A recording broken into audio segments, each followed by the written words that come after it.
Het ijs liep het nog neer en naai. Toch vernemen ze bij hotels in Friesland de ijskoorts.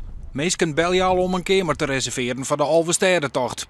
Nou, ik zou dat kennen, maar ik weet niet wanneer het is. Nou, dat wisten ze net. Maar ze vinden, als we nog een wachtlijst onlezen, dan komen ze daarop. En dan, als ze 4 is, dan kunnen we een bellen. Nou, ik zou dat liggen moeilijk. Ik zou wacht je rustig houden. Als de Elfstedentocht komt, dan bel je om me weer en dan krijg je een kamer van mij, als die er nog is. Toevallig van die orenbedrijf in Friesland ben we nog bellen toch een boekingsbureau, dus we verkeer bij alle kamers. En die verkeer wij via hem tijdens de Elfstedentocht. Nou, ik zou dat kunnen zelf wel in Friesland rekken we die kamers, we kwijt met de Elfstedentocht, dus dat is geen probleem.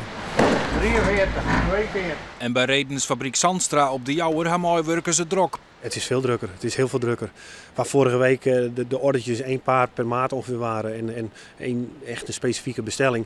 Ja, dan gaat men nu dus echt in grotere aantallen gaat men werken.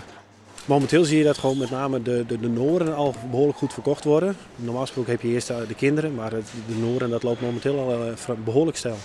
En ja, die winkels willen dat net op varien, hè? Ze hebben het nodig, hè? Alleen ja, de vraag die wordt zo gigantisch groot. Dus men moet meer.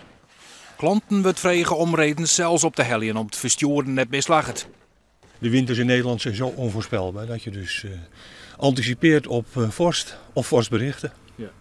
Net zoals de klanten. Merken jullie al meer vragen? Ja.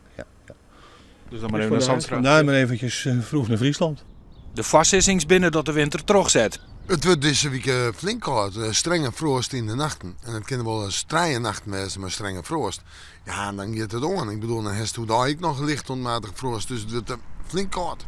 Wat voor temperaturen hebben we het dan? Nou, we hebben toch een aantal nachten met min 10, min 11 of min 12. En dat is strenge frost en dan ga je toe daar ik volle kouder. Dus het zet wel aan. Dat zal het ijs grift wezen als Joet.